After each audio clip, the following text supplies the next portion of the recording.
Eu lembro, senhor presidente, senhores ministros, que de 1851 a 1870, ou seja, quase 170 anos atrás, um dos maiores escritores do Ocidente, Victor Hugo, que foi um ferrenho oposicionista ao golpe de Estado de Napoleão III, escreveu, exilado que estava, um livro que se chama História de um Crime.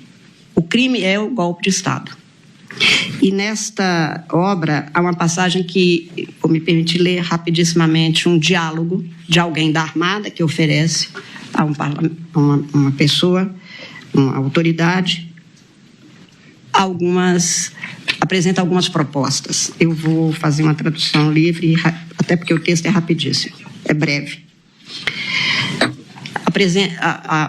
A gente apresenta a ele um documento, um decreto, entre aspas, porque está no livro que é, e ele diz, mas isso que você me propõe é um golpe de Estado.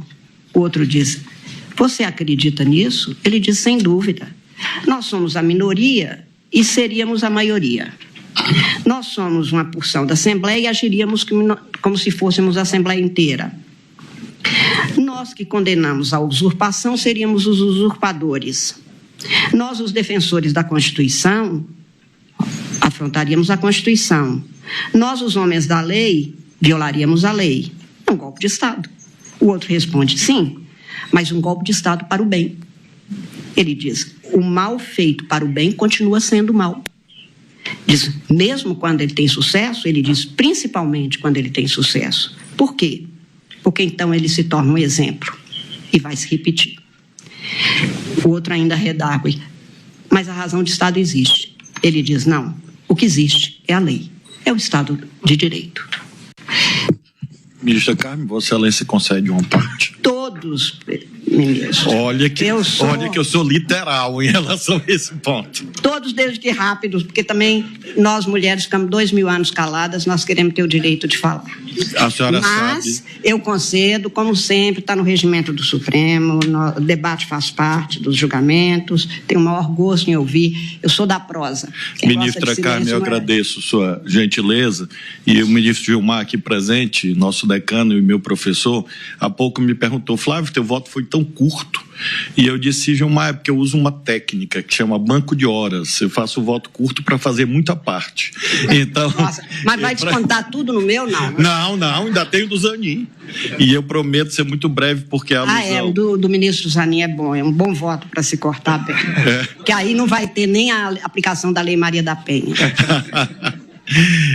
Apesar de mas com todo gosto. Apesar de todas essas ameaças... A prosa com Vossa Excelência é sempre um gosto, tenha certeza, e eu escrevi 396 páginas, presidente, mas eu não vou ler, eu vou ler um resumo, não se preocupem. Então, eu tenho muito gosto. Ministro, apenas para lhe agradecer a alusão a esse trecho do livro de Victor Hugo, e essa é a razão do meu à parte, porque no voto eu tratei sobre anistia, e tratei com muita convicção sobre a ótica da dogmática constitucional. E eu apenas acresço, por conta dessa última frase de que um golpe bem-sucedido serve de exemplo, que a senhora acabou de ler, acerca de uma abordagem que está no voto, que eu não fiz alusão, que é consequencialista. E eu uso um exemplo no voto, que eu vou fazer um aditamento, que é a situação dos Estados Unidos.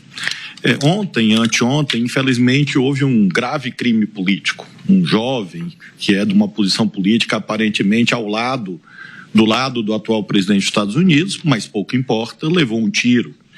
E é curioso notar porque há uma ideia segundo a qual anistia, perdão é igual a paz. E foi feito perdão nos Estados Unidos e não a paz. Porque, na verdade, o que define a paz que nós sempre devemos buscar não é a existência do esquecimento. Às vezes a paz se obtém pelo funcionamento adequado das instâncias repressivas do Estado. Então, o Victor Hugo deve ter razão nessa reflexão e serve para que eu fortaleça essa convicção em relação ao meu voto. Como a senhora viu, nem 2 minutos. Obrigada. Eu ainda tenho mais 40 no banco de horas. Obrigado, ministro. Isso é um problema para Vossa Excelência, ministro Zanin.